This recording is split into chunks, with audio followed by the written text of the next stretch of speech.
Nasa kanya na lahat. Masayang pamilya, hinahangaan pa ng iba. Palaging nangunguna sa klase, na para bang hindi siya kailanman nagkamali. Na para bang bakit napakadali lang sa kanya na maging pinakamagaling sa lahat.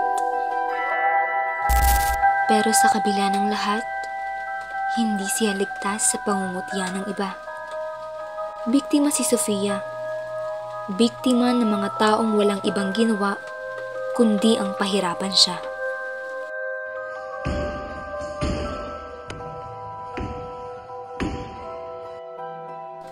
Ako, Ace ang pangalan ko. Ang matalik na kaibigan ni Sofia. Laging pangalawa. Laging almost, pero hindi sapat para ipagmalaki. Pag-uwi ko, hindi papuri ang sumasalubong sa akin. Mga salitang mas masakit pa kesa sa kahit anong pagkatalo na nagmula mismo sa sarili kong ina. Ano ba? Tumigil na nga kayo? Pero sa kabila ng lahat, hindi ko hinahayaang apihin ang best friend ko. Ako ang nagsisilbing tagapagtanggol niya sa lahat. Hanggang sa dumating ang araw na magpapabago ng lahat.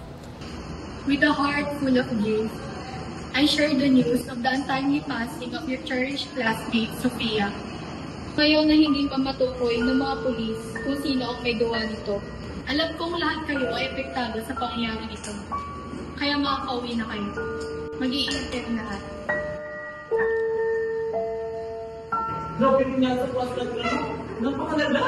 Kumalala nila ang storage nito. Magigigil din kayo sa Sino ba may kasalanan? yung mga yung kaklase natin. Maganda na. Grabe po gali.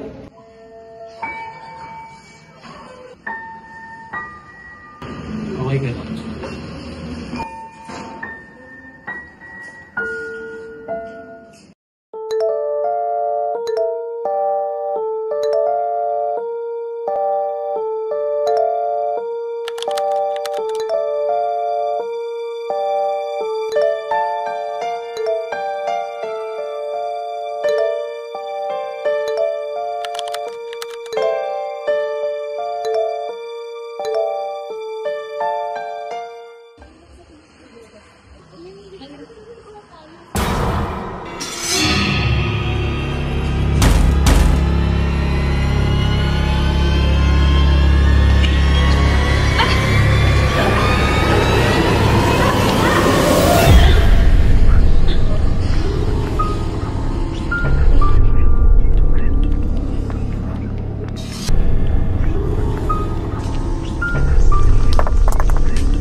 Nabalitaan niyo na ba?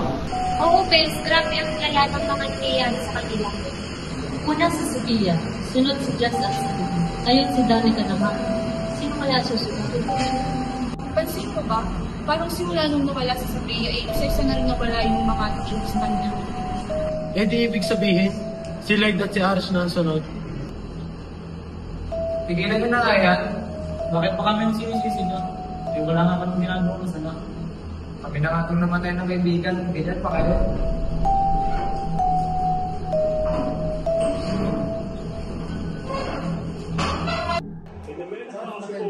Hanggang para si Lebron, bigay mo kay Kerry pare. Patay ka. Patay ka.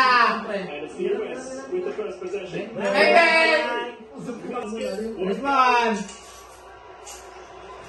Pare ka lang, bra! Pre, share lang ako. Sige, pre. Dali lang, pasok ka lang dito, pre.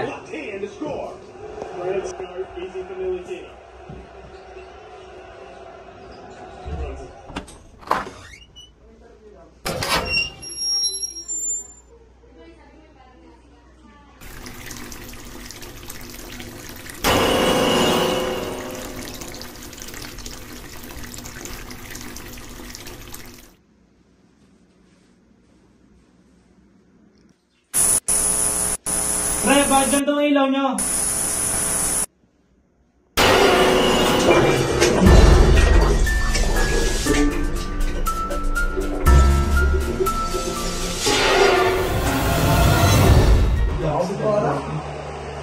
Parang tagal na yung para. Check mo nga, pre. Oo, parang tagal naman, no? Check mo lang.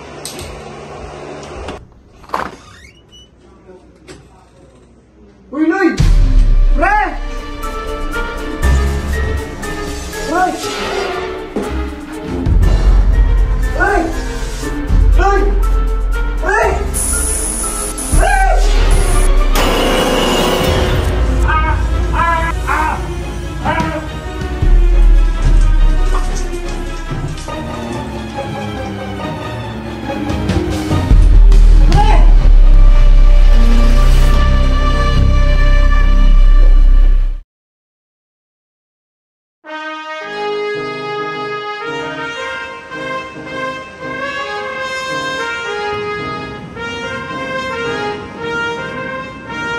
Valedictorian, Ace de la Cruz.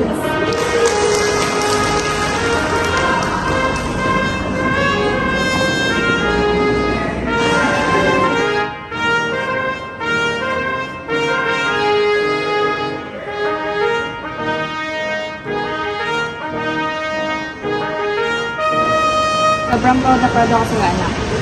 Napakagaling. Talagang binigyan mo ng marangalan ng pamilya natin.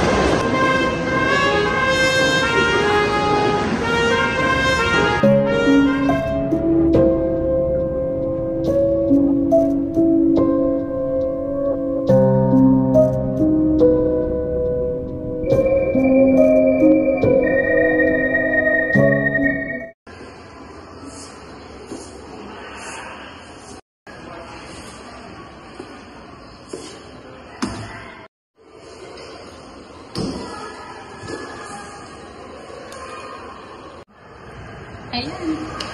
Takpa na ako. Napansin na din ako ni Mama. Pero ba't ganito? Bakit ikaw pa rin ang gusto ko nandito?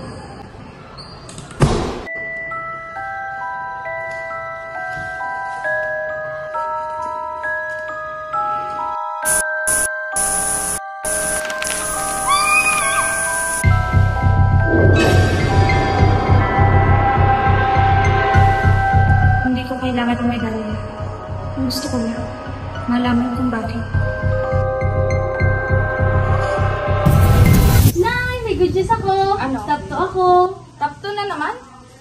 Bakit hindi mo gayaan si Sophia? Lagi na lang top 1. Hindi mo na talaga binigyan ng karangalan pamilyan to. Tandaan mo, hindi kita kayang ituring na anak hanggat hindi ka nagiging top 1. At yan ang mga salitang nagpalason sa aking isipan. Ano ba yung unang natin? Sana ako pa rin top 1. Sana ako na lang.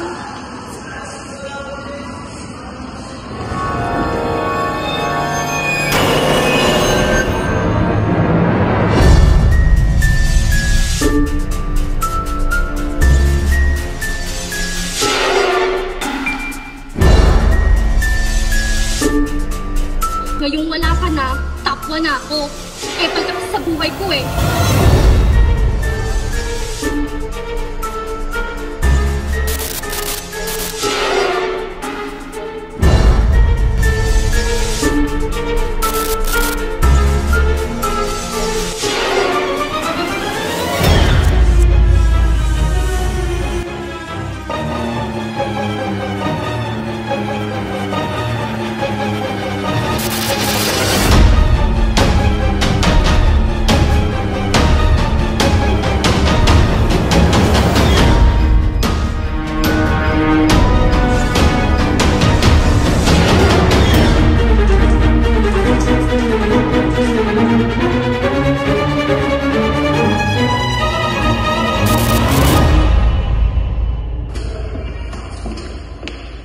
Pero alam mo, hindi pa ito kinikilig.